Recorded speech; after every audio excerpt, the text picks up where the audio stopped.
What's good, everybody? Welcome to our live reactions for the Xbox Bethesda Showcase 2022. We just got done watching the presentation on this Sunday morning. And Brittany, what are Yo, your immediate thoughts, like overall impressions of the show? there were a few announcements that got me real hot and bothered. I think Diablo 4 in particular, seeing that gameplay, and I shouldn't even classify these as announcements. A few games that we saw. Diablo 4, the Persona news, seeing Starfield for the first time was awesome. But, overall, I gotta say, you and I have a big list of games we expected to see here, at least thought we would, and we didn't even, get to hardly any of those. So, overall, while some things got me all excited, I have to say I'm a little underwhelmed by this showcase. Yeah, And honestly, I'm with you too. And I think you and I both were hoping to come out of this being like, oh my God, that was amazing. I'm so mhm, excited. They have so much stuff. And like, to just echo your sentiments, they showed a ton of games. So Xbox clearly once again pushing the value of Xbox Game Pass, saying this subscription is the place that you want to go. These are the games that you're going to get to play over the next 12 mhm, months. But as you mentioned, I think we were really hoping to get some first looks at a bunch of really big AAA titles. And what's interesting, I think, about the reason why we haven't is something that I was picking up from my time at Summer Game Fest Play Days and speaking to a lot of different development teams and publishers is that it feels like these teams just aren't ready to come yeah. back from the pandemic and the dent the pandemic really put into their production workflow this year. I honestly think maybe the ESA caught wind of this because they're partners with everybody in the business. And we're like, we're going to sit this one out and we're going to come back in Ah, 2023. And I think this showcase is indicative of why maybe the ESA has made that decision and why E3 was not to happen this year and will be coming back in 2023. Because we didn't see, as you mentioned, any of the big studio games. I mean, I would say from this, clearly Starfield was the biggest announcement that we got from the show. mhm. I also think seeing Diablo 4 was incredible. Oh, Probably my favorite announcement of the show. yeah, absolutely. Yeah, I'm looking through our list here. Something, we didn't see anything from Ninja. Did we see Ninja Theory? We We didn't did see not Hellblade see 2. Ninja Theory. No. No, no. Everwild, which is Rare's other game, which I would wish we would have seen something from. Fable, man. Fable, Perfect Dark. Like these are some of you know, like you said, I think I sometimes forget that like the pandemic is a ripple effect, right?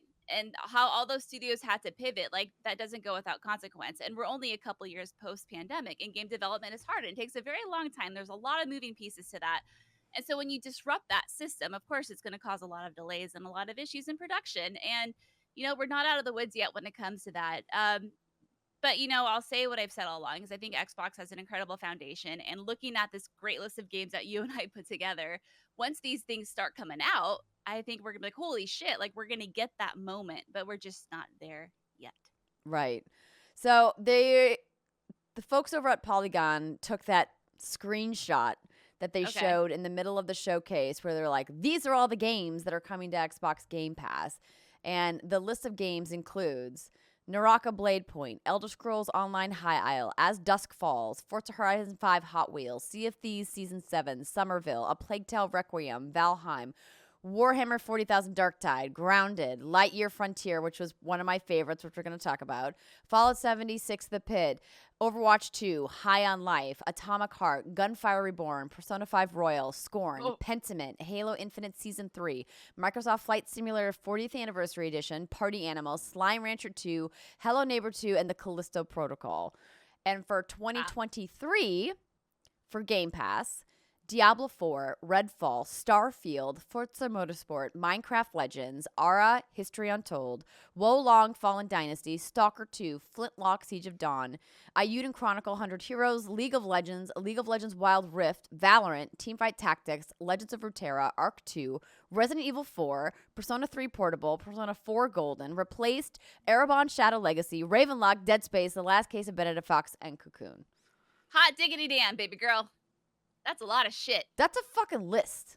That's a That lot. is that is certainly a list. Yeah, I mean, definitely like when it comes to bang for your buck, like it's there. It's absolutely there. I think what we're all just kind of craving are those Xbox first party titles. But we talked about that. We've kicked that dead horse many and many time. But oh my God, Persona. Persona's coming to Xbox. It's so freaking awesome. Definitely a Oh my surprise God. announcement of the show, I think. Oh, absolutely. I really wasn't expecting that. I truly wasn't. I know some people are like, oh, it's definitely coming here. But like, I just, the tears of the Sony fanboys and fangirls are just flowing right now. I honestly think it's totally a great move by Atlas. Persona has Absolutely. been out on PlayStation for a long time. It's fine for it to come to other platforms. In fact, it's good for it to come to other It platforms, is right? good. It's why I tell everyone the more people that play your game, the better. It's a good thing. Yeah. No, I mean, lots of games. There's no argument there during this showcase. What was the one that you were excited to talk about? Oh, I was excited to talk about Lightyear Frontier. So Okay. remember when I said that there was a game? Let me see if I can pull up a trailer for it. When I said that there was a game that looks like Journey to the Lost Planet. The Savage Planet? Lightyear Frontier. It's like the farming game with the space mech. Oh, yeah. Okay, so this is a peaceful open world farming adventure. This comes from the Steam page. On a planet at the far edge of the galaxy, start your new home on a distant planet with up to 3 friends as you farm alien crops, build your own homestead, and explore the untamed wilderness of the world. So it's currently in early access on Steam. Yeah, so this Or game was it's actually coming. revealed. It looks like its first trailer was last It's not in early year. access, actually. I lied. Okay. Because it says the reveal trailer was 10 months ago, which would line up with the Gamescom show, I think. Hold on, let me pull up this this trailer that just debuted, and we can talk about it. Yeah. So this is the one. This is the Okay. trailer for Lightyear Frontier, and I really love the kind of cartoony vibe, and it feels like it's obviously going to have some space sim, open world farming exploration game. It says with crafting, resource management, and base building. Yeah. I mean, I was watching this. I'm like, okay, like, listen, space exploration games. This is funny because of Starfield. Whatever. They don't really do it for me. It's like, okay, cool. You go to a planet, you explore. Go to a planet, explore. And then I saw them starting to plant space crops. I'm like, oh, okay. Now this is looking cute and quaint. And then it showed the multiplayer component, and then the building here. I'm like, okay, like this is a game I could definitely get behind and play and probably lose hours of my life too. And look at little dodo bird things. I don't even know what the fuck that is, but I like it. Yeah, no, I think that this looks good. So this is to me like there's the space corn. Space corn. Did you miss it again? Here, let me rewind. I saw it. No, I saw it. It was Okay. very colorful corn. I would not good. eat that. Good. So this is a game that I was really interested in. But I mean, obviously, I think the star of the show, as I said, you guys probably think I'm going to say Starfield, and I'm not. I don't High on Life. High on Life. Okay, listen. Do you want to talk about that first? We can talk about that first. Let's talk about High on Life. That game looks incredible. I don't smoke, but if I did, I feel like I would smoke and play that game, not just because it's called High on Life, but because it looks so fucking weird. Like there's a gun in there and it has all these little like bulb things growing out of it. And all the guns talk to you, by the way, right? They're all like chatting with you, having a conversation. Cool. And it's like, oh, hey, that's one of my children, but don't feel bad. It's easy to make more of them. And it's like, I don't know. You throw the bulb in Hyperbong. Like what the fuck is going on in this game? I need it. From the team at Squanch Games. Like no one knows. I think it's gonna be great. I mean, like all the guns have these weird little personalities, and like the vibe of this game, I think, is something that seems like super fun and super interesting and exciting. Yeah, and I think that's what we're all kind of craving right now, right? It's just something a little different. Something that's the thing on the right that has the babies. Just something that hasn't really been done before in an aesthetic or a vibe or a sense of humor. Just something unique. Yeah. Maybe I'm just speaking for me, but right now that's what's most attractive. Like I said, space exploration games. I've done enough of them, or just like a tactical shooter, played enough of them. But something like this where I can get something new out of it instantly gets my interest, and it just looks funny. It does. A fun game. Yeah. It definitely looks funny, but it's not. Look at that. It's not the game that I think stole the show. Let me pull up. Are you talking about Minecraft Legends? I am not talking about my Minecraft Legends. I am talking about She's This talking about sex, game. baby. Let's talk about you Mhm. and Mhm. Mhm. the Mhm. pure game, the Mhm. innocent game from the heavens. Diablo 4, bitches. Oh my god. Like, and what's funny, during the stream, I said, yeah, like, I didn't realize how excited I was for this game until just now. And you made the very good point of that's because we haven't hardly seen shit of this game until now. And man, this life is definitely my most anticipated game. It has to be. I mean, don't get me wrong. I'm very excited for my Resident Evil 4 remake, of course. But this, like, dude, it's like they're taking Diablo and taking it to the next level with the open world and live events and just so excited. So excited. Yeah, I think that this is easily one of the most anticipated games of 2023. I think 2023 is going to be a bonkers year if everything that's Hmm. expected to come out actually does come out. If we get Diablo 4, Starfield, and Breath of the Wild 2 in the same year, it's like mind melting explosion. Holy Like, shit. what? What's happening? Oh, yeah. We're just gonna have to see. But this just there's just a vibe. I know Diablo, like Diablo style, is a term, is a genre in itself, right? But there's just something about Diablo, the way it nails the aesthetic and the, like I said earlier, the vibe of it that no other game can ever replicate. And I love how dark it is. I love how gory it is. I just, oh man, like when the opening trailer debuted with the Necromancer class, we didn't know it was Diablo at the time. That was some gory shit. Yeah. Like that was icky poo poo, but I loved it. Yeah, and I made the joke Elden Who because, and y'all know that I enjoyed my time with Elden Ring, but I, for some reason, just couldn't let go of people giving it this praise as if they're doing something that is so like unique and innovative. And I'm like, there's so many other amazing RPGs that have been doing cool shit too, and they have a fucking quest log. So it's like, I'm excited for Diablo 4. Like, I can't wait to play. Like I mentioned earlier, we're going to be talking about Diablo Immortal on the podcast on Friday. But to me, this was the game of the showcase. Most Yeah. exciting announcement. We got this nice, meaty look at the game and the Oh, customization and everything else. So for me, this was my favorite announcement of the show. But there was, absolutely. clearly like a bunch of other announcements that happened. I'm really impressed with how much they packed into the show. I think the pacing of the show overall felt a little bit sluggish, and I think a lot of that had to do with them revisiting titles that we had already seen and them not sprinkling in enough of the new things that we were hoping to get even a teaser glimpse of. If they had even Mhm. put up a Gears of War logo and been like, coming soon, I think people would have had like, a little zing of electricity, be like, yeah, A more little Gears. thing. Yeah, it wasn't until the last what felt like 30 or so minutes that we got all those back to back world premiere, world premiere, world premiere. And I was like, oh, it's fucking happening. But yeah, the pacing of I think for the most part was really good. It was kind of an interesting choice to open up with a pretty long look at Redfall. And don't get me wrong, Redfall looks really good. So I'm happy we did get to see gameplay from that.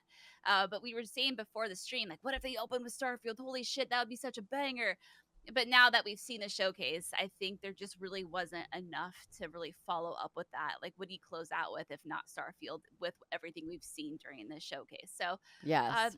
I definitely like not trying to sound ungrateful, but I just think I had the hype problem that I tend to have, where I look at all these potential titles we could have seen, like Avowed and Gears and whatever the coalition's working on, Perfect Dark, Fable, what's Everwild, Wolfenstein, like all these titles, and then you don't get, like I don't know, you hardly get like three quarters of that, but still a lot of interesting games. I'm glad certain titles did get a spotlight. Like Plague Tale was in there. I wrote down in my haphazard handwriting the titles that were announced. Um, Sea of Thieves is getting some cool shit. I know people are stoked about. Still no PVE, but I don't want to piss off the world and like go Well, into that everyone whole reminded thing, us the pirates content is PvE, and thank you which is for fucking thank you for the fantastic. reminder. Which was lovely, which is why I want PvE so freaking bad, is because that was just so much fun. There's that Cocoon game from Annapurna, which is like looks like something different that we haven't seen them work on, so that's fun. Scorn, Andrea's favorite game. I know she's very excited about Scorn. She loves that I will not be gore, playing and Scorn. I'll be playing it. You will have to talk about that for the show. I will Yeah, not be playing. yeah. Grounded is finally getting a full release. So yeah, like there's some good stuff in there. But Yeah, I mean, there's other things that were highly anticipated, like Hollow Knight Silk Song. But I want to remind people that we still did not get a release date.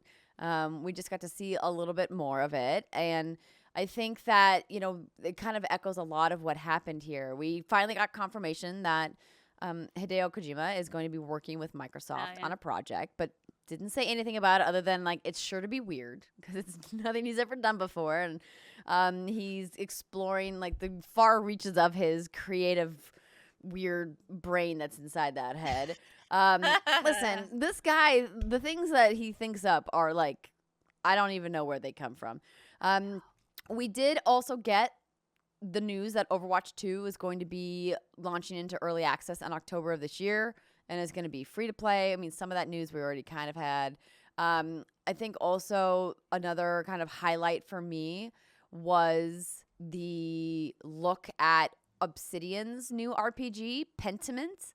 Oh, yeah. Which I thought looked really cool. Let me see if I can pull up the trailer for that. And it just reminds you that team is working on a lot of stuff now. Yeah. Okay, so Pentiment is a stylized 2D role-playing game built around branching narratives. It's helmed by game director Josh Sawyer, Pillars of Eternity, and coming to Xbox and PC later this year and coming to Game Pass. It's described as a narrative adventure and boasts medieval painted style art. And here is the official description. Set in 16th century Bavaria, Pentiment will take players on a narrative journey through the eyes of a journeyman artist named Andreas Mailer, aka Andrea, I'm calling him that from now on, during a time of great social unrest. Led by game director, the game is brought to life by a talented team inspired by illuminated manuscripts, woodcut prints, and history itself. I mean, I don't understand what this game is about. At one point during the gameplay, it does show like a little timer on the right, and it's like time left, like 1 day, something. Oh yeah, like 1 day, 8 hours remain.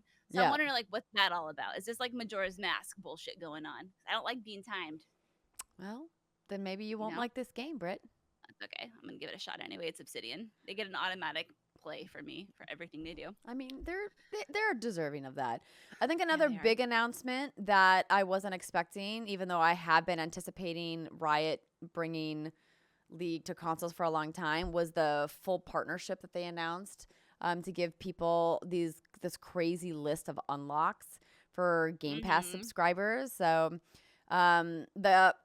so we saw Riot co-founder Mark Merrill go on stage.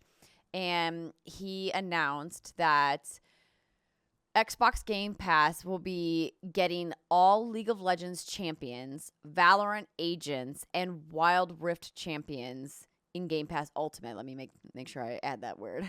And then Teamfight Tactics and Legend of Runeterra players will also get some bonuses as well. So I think that to me was a huge partnership announcement, but it didn't feel as impactful for some reason. And I don't know why, because that is really like a really, really big announcement. I think what I really would like to see more is like I would want to see them do some interesting, cool stuff together. Because I know Riot has like a lot of cards up its sleeves if the indications from the team that I talked to at the Arcane premiere were going to come to fruition. Because it felt like when I was there, the vibe was that Riot is like in its next phase where they're like, we've been dominating esports with League for so long, and now we're ready to really spread our wings. And they've been putting game after game after game out, right? They've been really showcasing how diverse of a team they've grown to become. And it's going to be interesting to see if they're going to continue a partnership with Xbox and maybe do some console exclusive stuff. Yeah, I mean, League has just never been my thing.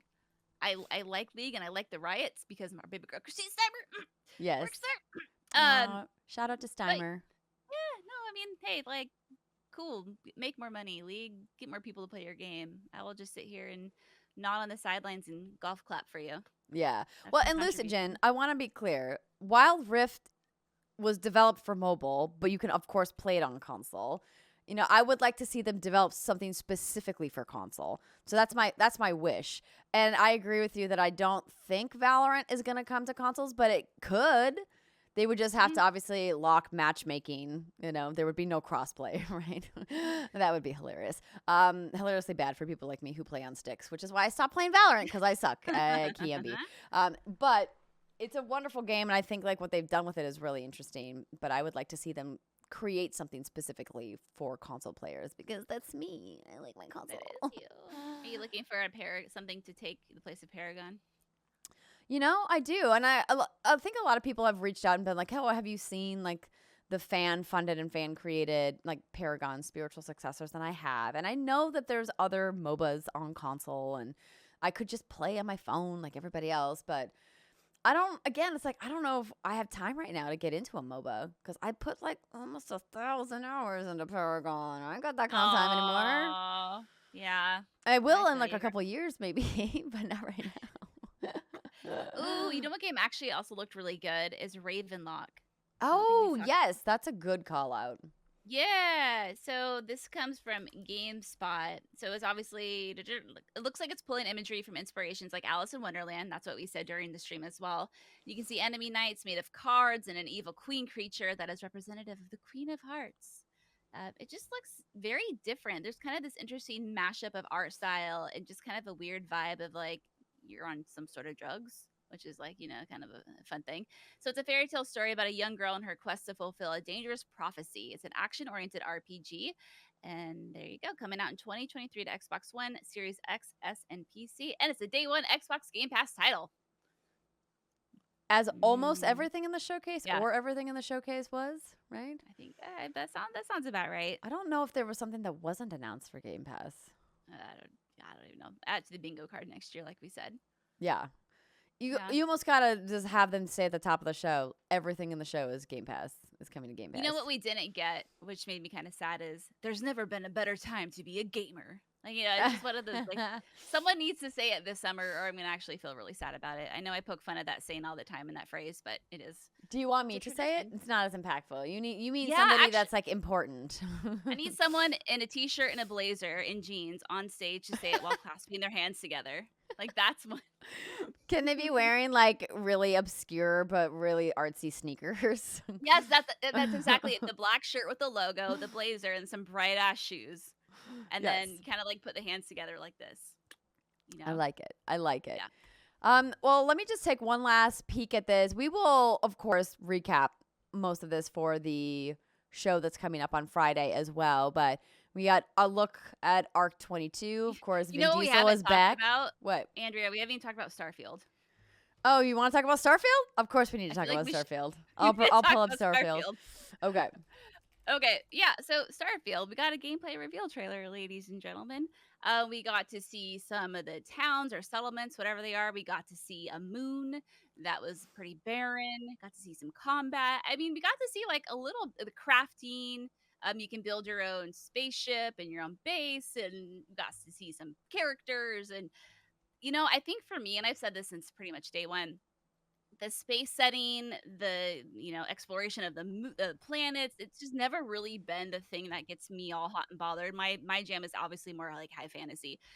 So if there's anything that's going to really pull me into this game and keep me hooked, it's going to be the narrative, and it's going to be I guess like the characters that you meet and you run into. If they can keep me hooked, like cool. But otherwise, just watching this, it's just not like my thing. I understand where you're coming from. And yes, this of course is coming to PC and Xbox. I imagine it will come to PlayStation 5 at some point in the future.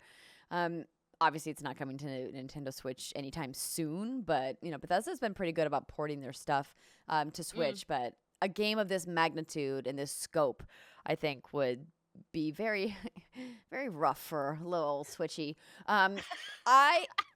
I agree with you that this game is going to be polarizing for people in the same way that I think Elder Scrolls can be polarizing. I feel like if you're not into high fantasy, the whole idea of what Elder Scrolls is just never going to appeal to you. You'll be like, this is just not my vibe. It's not my thing.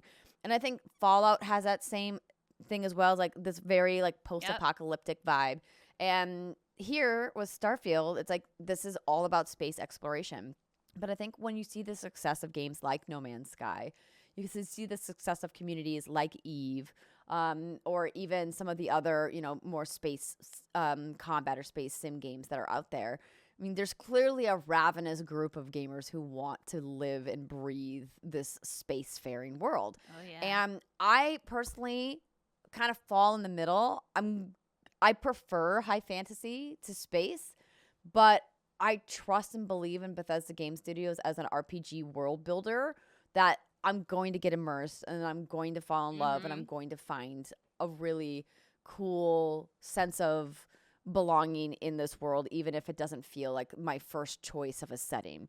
I think also the thing that's intimidating for me as a player at the stage I'm at in my life is when Todd did like the step back moment of like, here's a planet, here's the Oh city on the yeah. planet, here's a couple other cities on the planet, and here's the idea that you can literally land anywhere on this planet. And that's not all. It's in a system that has like several planets. You can land on all of them. And that's not all. There's 100 systems. And I'm like, okay. Listen, Linda. This is a little unnecessary. Can you just like ease back on your ambition just a little bit for all of us I out there that have other things to do know. with our lives? Oh God, I know. It just makes me pucker. It makes every crevice in my body clench with the anxiety slightly. Nah, I mean, I'm with you. That's another thing too, where it's I mean, who knows? Like maybe each planet will be much different terrain. Maybe each planet will have its own like story. And maybe this is just the kind of game, Andrew, that you think you're gonna be playing for the next 5 years. Yeah. Yeah, maybe you just set the expectation that like I'm not gonna rush through this. I'm just gonna come back to it and visit, all I don't know how many fucking planets there are. The 100 systems turn me off. And I think I saw someone say there's 10 planets per. No, that can't be right. No, every system's going to be different, right? Yeah, Like, yeah, and they yeah. haven't disclosed it, but I'm sure there'll be somebody as close to launch as humanly possible that is going to measure exactly how many different systems Yeah, are yeah, going to yeah. be in the game. But I mean, the game Mm, looks great. It has a very BGS feel. I'm excited that, they've really made a robust character creator this time around, and I'm excited to see how some of the relationships you pick are going to impact your gameplay and all the different companions.